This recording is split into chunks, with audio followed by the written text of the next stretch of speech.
Welcome back to country number 14. Luke and I are in New Zealand, and for the next couple weeks, we're going to be having a couple very unique stays, and we have found what we think are the most unique Airbnbs in the whole country. So we're going to be staying at 4 places that we're going to share with you, starting with number 1, a Hobbit hole.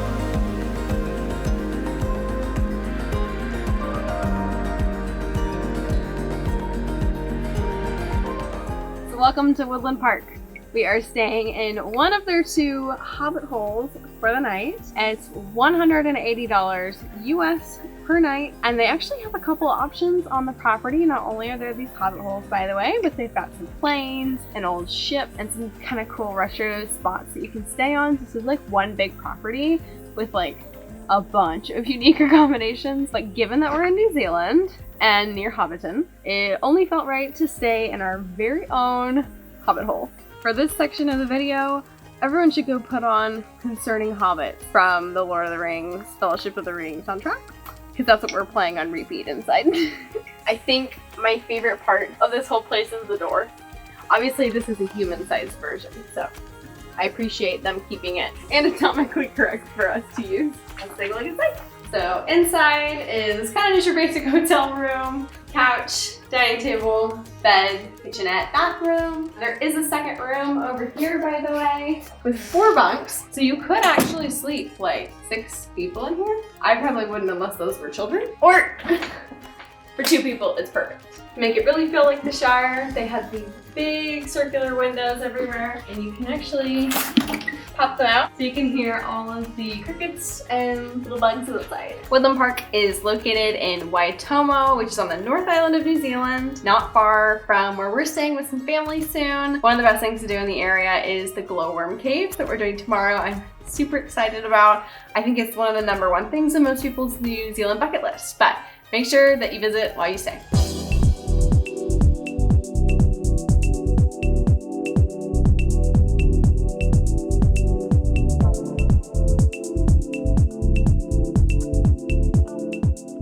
Welcome to unique accommodation number 2 here in New Zealand.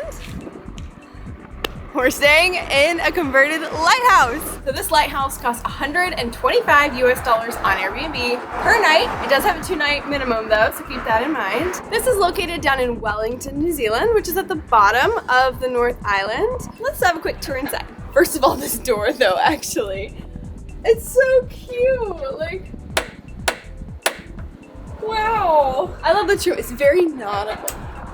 Oh, and it's really heavy. Feels satisfying. Welcome inside. It is a vertical stacked lighthouse. So each room is really small. There are 3 stories. So your first floor is your kitchen and your bathroom. So we've got a little bit of bench space. Oh, that's so nice. They left us a handwritten welcome note with a bunch of information and a platter of fruit for us to eat. And then we've got kitchen, microwave, mini fridge, just kind of some very basic essentials. There's a lot of restaurants nearby, so you don't really need to use this if you don't want to. And then there's this cute little bathroom. It's not very big. And we've got a little baby shower. It's actually pretty good size.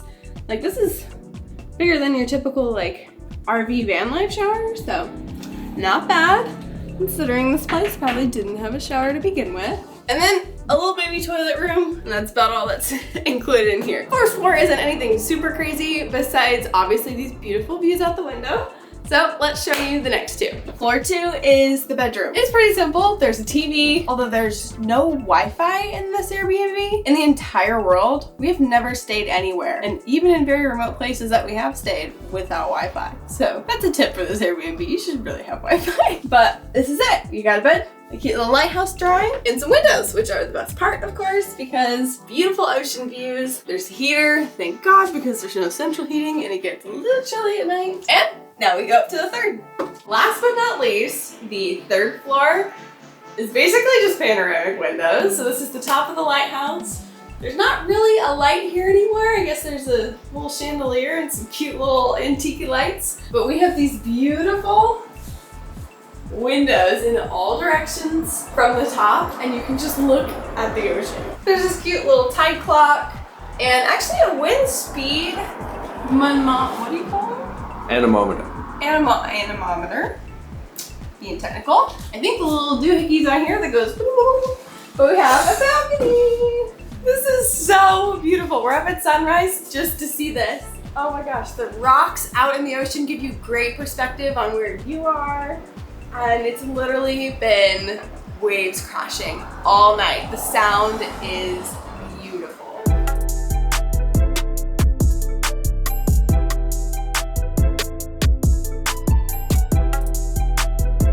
Welcome to the third accommodation on our list here in New Zealand. We've driven down from the North Island, across the ferry to the South Island, and now we're in a little town called Marsden on the northwest coast of the South Island. Most importantly, we're sleeping in a train car. This is super exciting. So this car was a part of 28 cars, I think, that detached from a train in 1963 and was involved in a huge high-speed train crash. There are actually some newspaper clippings inside on the wall, and you can see what it looked like before. It has come a long way. Now for a tour inside. So as soon as you walk in, to your left, you have the bed. Keep in mind, this is a small space, so the bed takes up pretty much this whole half of the car, but could easily sleep 2 people. Right here, you actually have kind of the chronology of them building out the train car. In the beginning, you can see what it looked like here, much to be desired.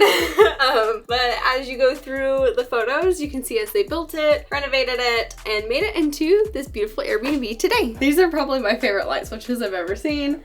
They're little gold knobs. I don't know if that's like an actual train thing. I'm gonna choose to believe that these are authentic. Out the back of the train car, you actually have a little railing, and we'll call it our porch or balcony. And it feels very trainy. So that is everything inside the train car. So obviously you're probably wondering, what about all the other things that you need? So this door is the bathroom, which is super nice, big, and renovated and modern. And this one is the kitchen.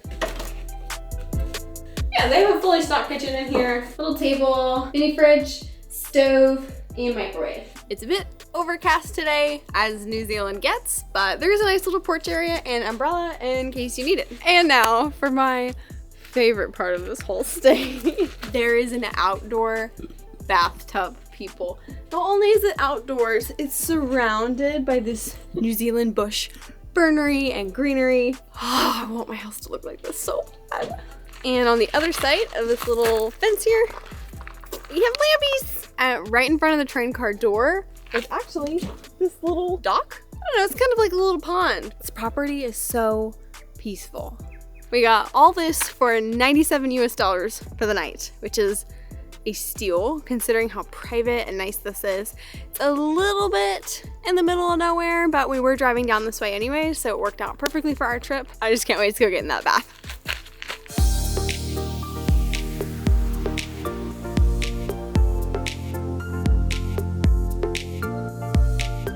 Welcome to the fourth and final unique stay while we're here in New Zealand.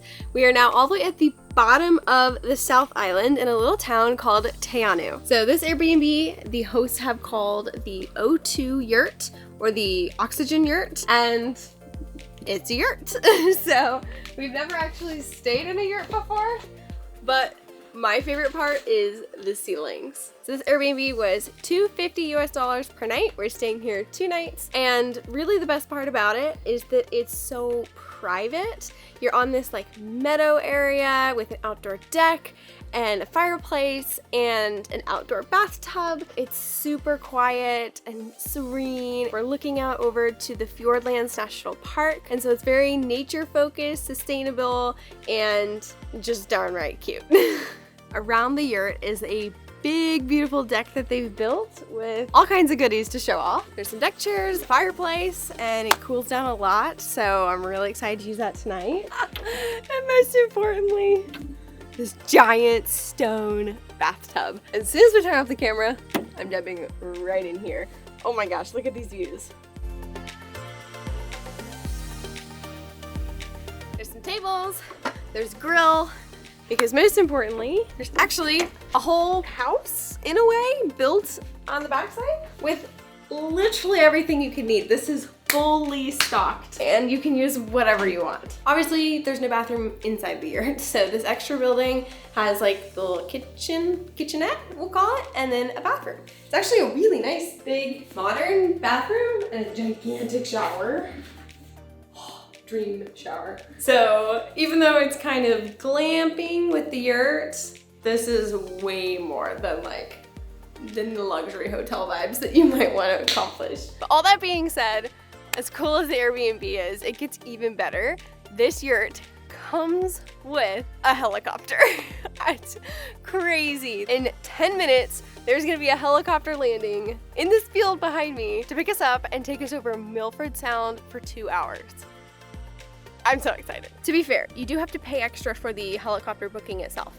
But once you have the booking with the company, they will come here to the Airbnb, land in our little meadow, and pick us up from here at no additional cost. And the Airbnb host will offer this to you and show you all the options when you book here.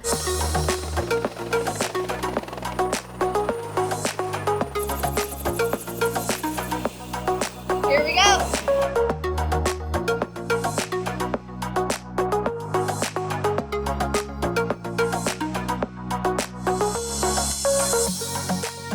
We have just landed. This is a view that not many people get to see, and that is the lake that actually feeds the waterfall up here in the mountains. And it has gotta be the bluest water I've ever seen in my whole life. And we're currently perched right on the edge of a massive cliff. The only way you can get up here is by helicopter. It gets even better because we added a picnic to our visit here at the lake. So they brought for us a little charcuterie board and champagne and juice. This is so cute. There's crackers, hummus, salami, grapes, a little fruit slice, chocolate, champagne. We don't even drink champagne, as you know. We never take advantage of that when we do fancy things because neither of us actually like champagne, but it feels so fancy. So I'll have some fruit juice after this.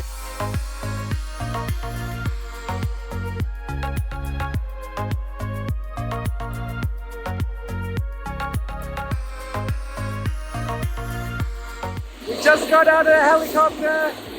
We're about to look at New Zealand's tallest waterfall from this ridge line just over here.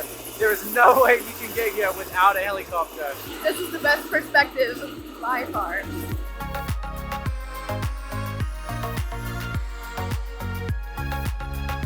So this is actually where Tom Cruise in one of his Mission Impossible movies, he was flying a helicopter and he did this big corkscrew maneuver and almost blew the whole thing up, basically.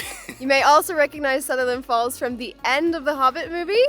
In the trilogy, you have the scene where they're flying on the eagles towards the end, and that is in the background.